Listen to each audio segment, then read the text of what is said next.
faire une interview avec les journalistes. Le général Souma est en train de parler aux journalistes. Écoutez. C'est pas une interview. Bon, s'il vous plaît.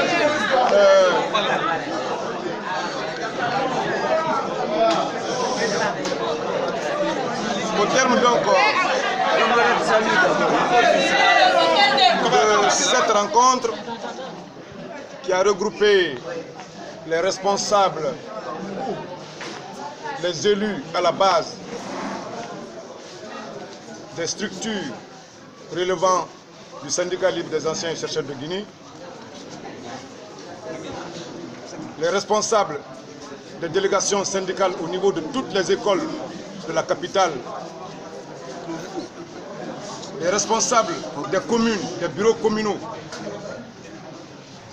des 5 communes de la capitale et les secrétaires généraux des préfectures environnantes et même de certaines préfectures de l'intérieur du pays. Au terme donc de cette rencontre, au cours de laquelle il y a eu des échanges très fructueux, nous avons décidé de ce qui suit. Par rapport à la négociation concernant les 8 millions, considérant la déclaration du Premier ministre, M. Kassori Fofana, l'ensemble des structures à la base que je viens de citer, en concertation avec les membres du bureau exécutif national du SLEC, nous décidons qu'il n'y aura pas d'ouverture des classes en République de Guinée tant que les 8 millions ne sont pas négociés et obtenus à la satisfaction de la revendication de l'ensemble des enseignants de la République de Guinée. Et je lance un appel à tous les parents d'élèves et à tous les élèves de bien vouloir comprendre notre position qui va dans le sens de la qualification du système éducatif guinéen. Les parents nous ont demandé de bien vouloir accepter que les examens nationaux se tiennent. Nous avons accepté leur demande. Vous savez dans quelles conditions ces examens se sont déroulés.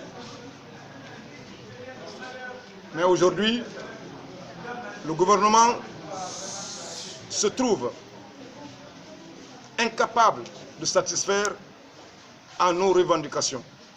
Or, les enseignants guinéens estiment qu'aujourd'hui, nous ne saurions plus continuer à vivre dans cette pauvreté que nous avons supportée depuis la proclamation de l'indépendance guinéenne.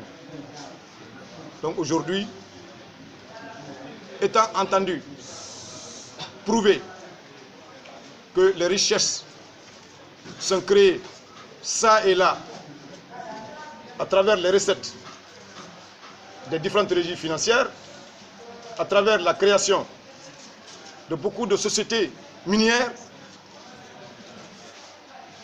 nous avons estimé que nous devons mettre fin à cette pauvreté que nous avons toujours vécue. Donc, les enseignants et enseignantes de Guinée, par, n'est-ce pas, la voix du bureau exécutif national du SLEC, ont décidé que, à partir d'aujourd'hui, nous invitons tous les enseignants à rester à la maison tant que les 8 millions ne sont pas négociés et obtenus. Et nous appelons les parents d'élèves à nous comprendre dans ce sens, puisque nous voulons travailler dans la sérénité, dans le calme. Nous devons communiquer nos connaissances à nos enfants dans la paix, avec l'esprit tranquille. C'est pour cela que nous avons décidé que nos conditions sont améliorées. Merci. D'accord, général, peut-être une question. Hein? Même si vous obtenez aujourd'hui, parce que les négociations pour le moment sont suspendues et n'ont pas encore repris, mais est-ce que si vous obtenez peu qu'il soit, vous allez reprendre les cours après les vacances? Nous avons dit que nous négocions les 8 millions. Les négociations étant suspendues, si nous reprenons les négociations, la table va déterminer ce que nous allons accepter. Pour le moment, nous pouvons nous prononcer sur ce que nous allons accepter. Mais vous n'allez pas accepter n'importe quoi. Nous n'accepterons pas n'importe quoi. Parce que nous voulons que notre condition de vie change. Nous accepterons, n'est-ce pas, ce qui pourra changer notre condition de vie. À la limite. Sinon, pas d'ouverture des classes. Merci beaucoup. Camarade, salut! Inscrit nulle part au budget national. Nulle part. On nous a dit qu'on augmente le prix du carburant pour augmenter les recettes.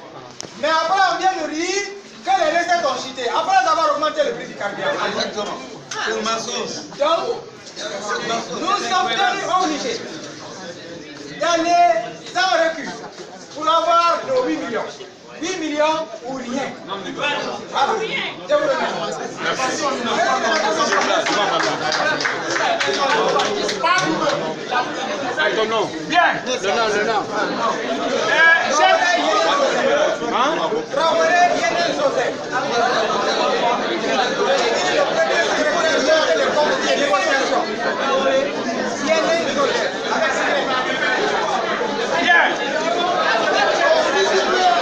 Camarade, salut! Camarade, salut! Camarade, salut! Yacoba, salut! Dixon, salut! Matondo, salut! Madame, salut! Préfecture de l'Intérieur, salut! Nous sommes à une phase très importante de notre histoire. Comme je vous le disais tantôt, il faut que nous prenions notre destin en main. Les altermoiements, l'hésitation, l'indécision ne sont pas de mise. Nous avons étudié dans la souffrance. Nous servons dans la souffrance. Et si nous ne prenons pas nos dispositions, nous serons admis à valoir nos droits à la retraite dans la souffrance et nous mourrons dans la souffrance. Nos enfants vont hériter de la souffrance. Il y a des enseignants aujourd'hui qui ont des soubassements plus vieux que leurs fils aînés. Dans un pays immensément riche, nous gérons la pauvreté au quotidien. C'est impardonnable, c'est inacceptable, c'est injustifiable. Est-ce que nous allons payer les frais de la malgouvernance? Non! S'il y a sucre, ça doit profiter à tout le monde et s'il y a citron, chacun doit supporter les conséquences. Oui. Enseignants de Guinée, oui. Êtes-vous prêts à prendre vos destins en main? Oui. Êtes-vous prêts à assumer vos responsabilités? Oui. Parents d'élèves, nous avons trop patienté. Vous nous avez demandé humblement de surseoir au mot d'ordre de grève. L'occasion pour vous que les examens se passent dans les conditions les meilleures. Il n'y a pas aujourd'hui un seul enseignant guinéen qui n'est pas de parents, de cousins, de cousines, de neveux, de nièces, de protégés, en tout cas de gens qui vivent sous leur toit, sous son toit. Nous sommes avant tout des parents d'élèves avant d'être des enseignants simples. Est-ce que nous allons sacrifier notre bonheur? Non! La vanité de la tête dépend du cou. Nous avons trop supporté. Est-ce que nous n'allons jamais connaître le bonheur? Non! Combien d'enseignants aujourd'hui ignorent le chemin de la boucherie? Trop! Non, comme tout! Et c'est le lieu et l'occasion de remercier toutes les femmes qui ont accepté d'épouser des enseignants qui gèrent la souffrance, la pauvreté au quotidien. Mais la patience a ses limites. Nous avons atteint le sommet, nous avons atteint la limite, le point rouge. On ne peut plus attendre. Et pour cela, nous ne souhaiterions pas que ce conflit de travail se transforme en crise. On dit, la guerre naissant dans le cœur des hommes, c'est dans le cœur des hommes que doivent être implantées les défenses de la paix. Et il ne peut pas y avoir de paix sans justice. Avant qu'il n'y ait catastrophe, avant qu'il n'y ait dégâts matériels, arrêt de l'activité économique, nous demandons humblement au gouvernement, au président de la République, qui est un enseignant, d'accéder à notre revendication. D'accéder à notre revendication. Cela nous éviterait les ennuis. Comme le disait le général Souma tantôt, si l'éducation coûte cher, essayons l'ignorance. Nous sommes les derniers à nous coucher et les premiers à nous lever. Nous avons trop de contraintes, nous n'avons que des devoirs, nous n'avons jamais eu nos droits. La première vocation, la première mission de l'État, c'est de rendre les citoyens heureux. Mais nous, enseignants, nous n'avons jamais connu le bonheur. Oui.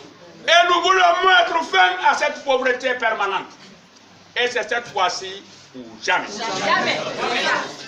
Pour ne pas qu'on nous traite de ceci ou de cela, nous sommes en vacances. Nous décidons en assemblée générale des enseignants de Conakry, pour ne pas que les parents d'élèves perdent, de continuer les vacances jusqu'à ce que le gouvernement trouve la solution à nos 8 millions.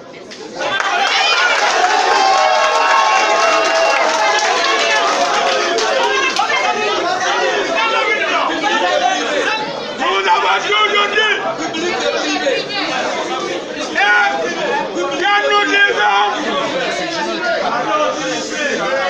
quand nous disons non, les gens peuvent interpréter comme ils veulent. Nous avons droit au bonheur, il faut qu'on ait le bonheur. L'enseignant doit être le miroir d'un pays. Et comme le disait Alfred Sauvy, le niveau de développement d'un pays est égal au savoir de sa population. Ensemble, luttons pour notre situation, pour l'amélioration de nos conditions de vie et de travail. Vive l'école guinéenne, vive les enseignants de Guinée. Je vous remercie.